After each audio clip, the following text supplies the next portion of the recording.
You're in the garden, maybe you're pulling weeds, maybe you're watering, and then you freeze. Sitting perfectly still on a stem, like it's been waiting for you, is a praying mantis. It turns its head and looks directly at you. And for a moment, you're not sure which one of you is the predator. Most people smile. Some take a photo. Because somewhere along the way, almost everyone learned the same unspoken rule. Don't kill a praying mantis. It's protected. It might even be illegal. Here's the problem. Almost none of that is true.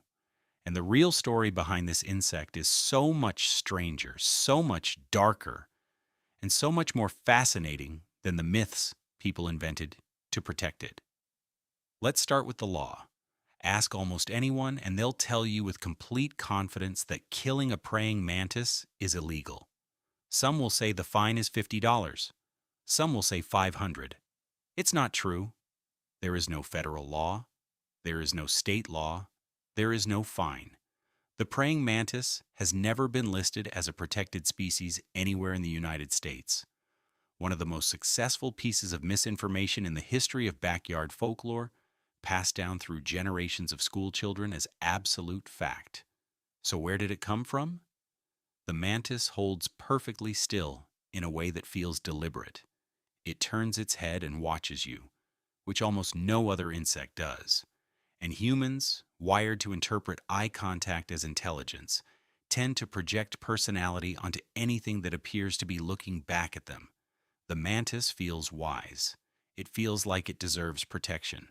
And so, the story grew. But here's the part that changes everything. The praying mantis doesn't need a myth to protect it. What it actually does is protection enough. Those folded front legs raised in prayer are precision weapons. The inner edges are lined with sharp interlocking spines. When a mantis strikes, it moves faster than the human eye can track.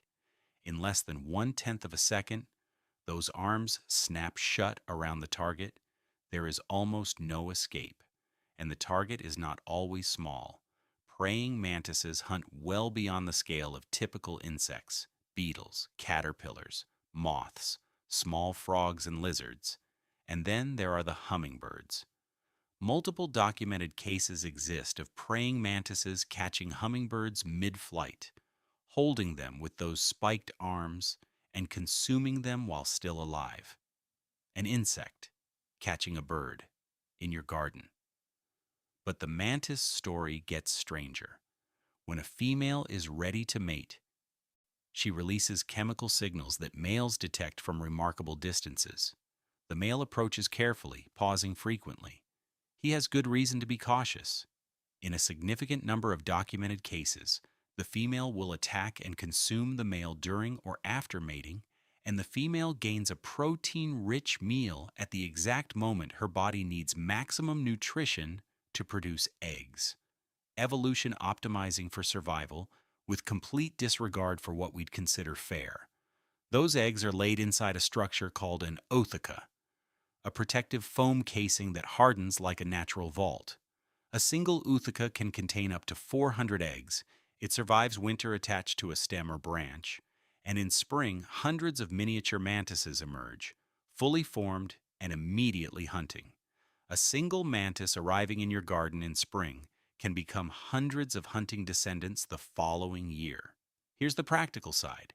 If you find a praying mantis in your garden, the best thing you can do is nothing. Leave it exactly where it is.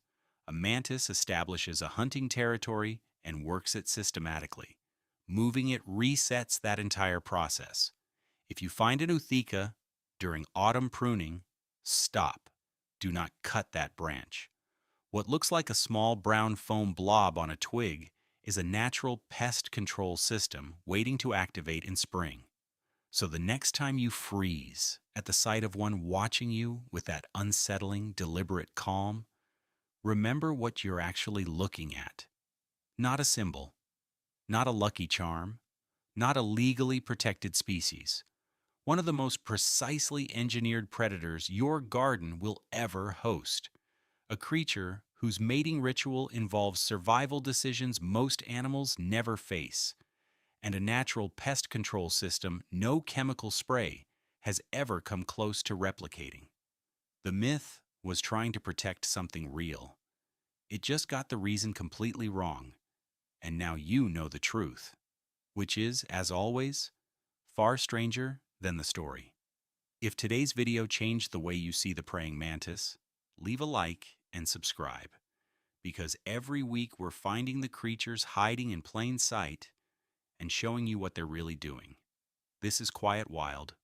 We'll see you in the next one.